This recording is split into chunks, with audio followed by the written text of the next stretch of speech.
시청자 여러분 안녕하십니까? 주말 잘 보내고 계십니까? 조국 청와대 민정수석이 또 반일 선동의 글을 올렸습니다. 그는 여러 가지 법리적 주장을 하면서 심지어 이렇게 얘기를 했습니다. 배상 판결을 부인하는 일본의 입장에 동조하면 친일파다. 국민의 건전한 비판과 이견의 권리를 완전히 묵살하는 정말이지 막가파 정권이 아닐 수 없습니다. 이것을 또 친일파로 몰아붙여서 반일이냐 친일이냐 이런 프레임으로 모든 문제를 가지고 가려고 하는 이런 선동 대열의 청와대 문재인 최측근 참모가 맨 앞장에 서고 있습니다. 이거 대단히 위험한 일입니다. 청와대 참모가 얘기를 하면, 특히 대통령의 법률 문제를 담당을 하는 민정수석이 얘기를 하면 그 사람이 하는 모든 법리와 주장이 대통령 것이 되어버립니다. 그래서 나중에 틀린 것으로 밝혀지거나 아니면 국민을 선동 자극하는 것으로 밝혀지면 그 책임이 모조리 대통령에게 갑니다. 정부가 실수하는 것과 대통령이 실수하는 것은 다릅니다. 정치적인 부담이 훨씬 큽니다. 이런 기초적인 정부 운용의 원칙도 제대로 모르면서 나경원 원내대표가 얘기했던 입 큰 개구리 조국 민정수석의 혹세무민이 나라를 어지럽히고 일을 더 어렵게 만들고 있습니다. 조국 수석이 얘기한 몇 가지 주장을 제가 오늘 철저하게 파헤쳐 보겠습니다. 그가 얘기한 핵심은 이거. 첫 번째, 배상과 보상은 다르다. 배상이라고 하는 것은 불법 행위로 인한 손실에 대해서 지급하는 것이고, 보상은 합법적인 행위에 의한 손실에 대해서 지급하는 것이다. 일제 36년 통치라고 하는 것은 불법 행위이기 때문에 그 불법에 대한 배상, 이것을 인정하느냐 안 하느냐, 이것이 이 문제의 핵심이다라고 얘기를 했습니다. 그러면서 2005년 노무현 정부가 징용 피해자들에게 특별법으로 지급을 했던 그것은 보상이지. 보상. 노무현 정부가 해석을 했던 1965년의 한일협정은 보상이 끝났다는 것이지 배상이 끝났다는 게 아니다 라는 식으로 주장을 했습니다. 대표적인 두 가지 문제에 관해서 제가 살펴보겠습니다. 첫 번째, 징용이 불법이면 35년 통치 모든 행위가 불법이 된다. 시청자 여러분, 이우연 낙성대 경제연구소 연구위원이 이승만 학당을 포함한 여러 강연에서 얘기하거나 주장한 문헌이 있습니다. 자, 이 내용을 중심으로 해서 살펴보면 징용이라고 하는 것은 3단계로 진행이 됐습니다. 첫째는 일본의 기업이 모집하는 것에 대한 자발적인 응모, 모집에 응해서 고용이 돼서 돈을 받는 단계, 1939년서부터 수년간 진행이 됐던 단계. 두 번째는 그 모집을 하는 데에 일본의 행정기관이 알선 행위를 한 것. 일본 정부기관의 알선에 의해서 고용된 것이 2단계고, 세 번째는 태평양전쟁 말기에 한 8개월 정도 진행이 됐다고 합니다.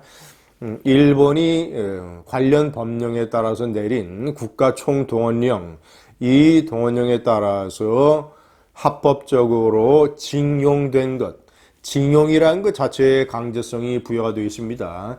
우리가 징집, 전쟁이 났을 때 병사를 강제로 모집하는 것, 징집.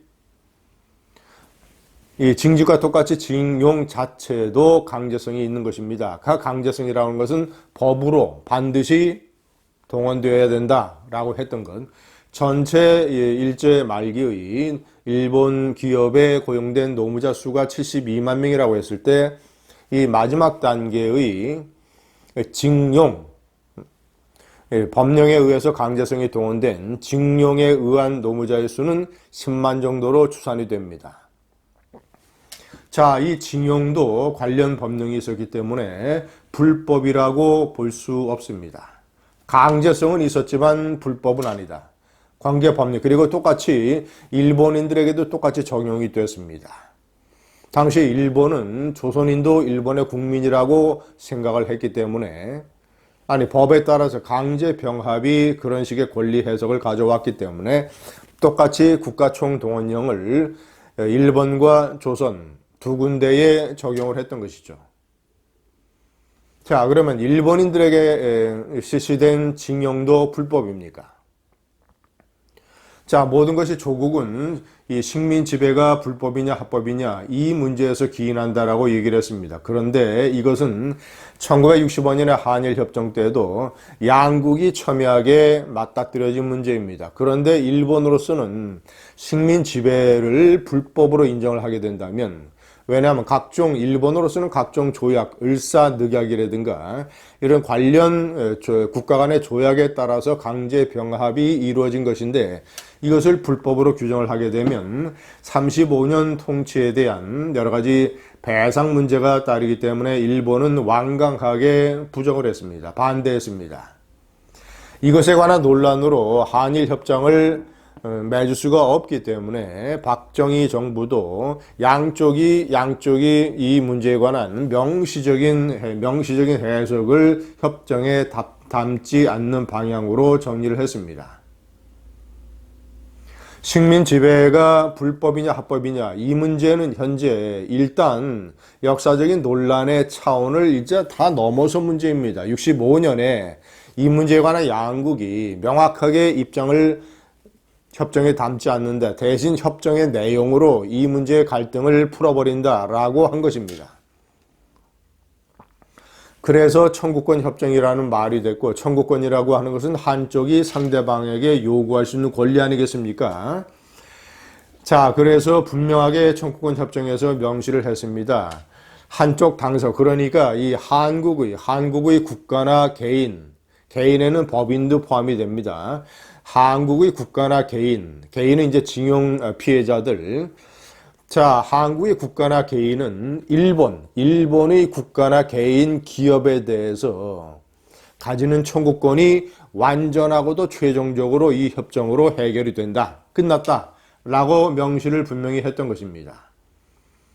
그리고 양쪽이 해석할 수 있도록 정치적으로 무상 3억 달러의 이 자금 속에 청구권 의미의 그 이상 경제적인 이해타산 관계를 따지는 청구권을 넘어선 어떤 식민 지배에 대한 어떤 정치적인 위자료의 성격이 무상 3억 달러라고 하는 그 엄청난 액수 속에 들어있었던 것이죠. 당시 이 액수는 일본이 가지고 있던 외환 보유국이 20 내지 25%에 해당되는 막대한 금액이었습니다. 조국에게 묻습니다. 징용이 불법이라면 그러면 35년 통치 모든 행위가 불법이 된다. 자, 그러면 불법 행위에 대해서 맞섰던 두 번째 3.1 운동의 유혈진압의 피살자들 국사편찬위원회가 얘기한 934명, 최대 934명 사망자 또는 부상자, 이런 사람들에 대한 피해 배상은 왜 요구하지 않는가? 세 번째, 식민 지배의 배상이라고 하는 것은 원래 없다. 1945년에 태평양 전쟁이 끝나고 1950년대 초에 샌프란시스코 조약으로 모든 문제를 정리할 때 당시 승전국의 대부분이 식민지 국가였습니다. 식민지 지배 국가였습니다. 미국, 영국. 자, 그래서 이 식민 지배에 대한 배상 문제를 거론하게 되면 승전국들이 오히려 자신들이 식민 지배했던 나라들에 대해서 피해 배상을 해야 되는 이런 상황이 발생하기 때문에 이 문제는 완전히 덮고 넘어갔습니다. 그리고 역사적으로 태평양 전쟁뿐만 아니라 제1차 세계대전, 제2차 세계대전, 그리고 각종 전쟁들, 이런 것이 끝난 이후에 유럽에서 식민 제국주의 때 발생을 했던 많은 식민지들이 식민 지배국가로부터 피해 배상을 받는 사례가 거의 없습니다. 역사적으로, 세계사적으로 식민 지배에 대한 배상 문제를 거론하지 않는 것이죠. 식민 지배가 불법이냐 합법이냐 이 문제를 역사적인 논란의 단계에서 제외시켜버리는 겁니다. 때문에 일본의 한국에 대한 식민 지배가 합법이냐 불법이냐 이 문제도 역사적인 논란의 단계를 떠난 것이며, 따라서 이것을 불법으로 규정을 해서 피해 배상을 요구하는 것, 이것은 세계사적으로 역사적으로 없는 일입니다. 자, 네 번째, 분명히 저것은 노무현 정부가 당시에 민관공동위원회를 만들어서 언론 발표문에 집어넣었던 것입니다. 분명히 저렇게 얘기를 했습니다. 강제동원 피해 보상 문제가 해결이 됐다. 자, 조국이 얘기하는 것처럼 식민지배가 불법이고 징용이 불법이었으면 그러면 배상이라는 표현을 써야 되는데, 노무현 정권에서 왜 그러면 피해 배상 대신에 피해 보상이란 말을 썼습니까? 이상하지 않습니까? 노무현 정부도 피해 배상이라고 얘기를 해야죠. 조국은 이런 식으로 또 궤변을 늘어놓습니다. 자, 저것은 피해 보상, 정책의 보상만 인정한 거고서 피해 배상은 아직 이루어지지 않았다는 것을 뜻한다라고 얘기를 했는데, 피해 보상이라는 표현 자체가 징용을 합법적인 것이라고 인정을 한 것 아닙니까? 강제 동원이지만 합법적인 것이었다. 관련 법령에 따라서. 그래서 보상이라는 표현을 쓴 것 아닙니까? 조국이 얘기하는 것처럼 불법이었다면 피해 배상이라는 표현을 노무현 정부에서 썼어야죠. 노무현 정부는 다섯 번째, 2007년에 특별법을 만들어서 7만 2천여 명에게 6,200억 원에 달하는 자금을 지급을 했습니다. 피해 보상금 성격으로 지급을 했습니다. 자, 마지막으로 여섯 번째, 불법 행위에 대한 배상을 청구를 해야 된다면 북한의 6.25 전쟁 범죄에 대한 대표적인 전쟁 범죄, 일방적인 침략, 전쟁 범죄에 의한 이것에 관한 배상, 피해 배상은 왜 북한에 요구하지 않습니까?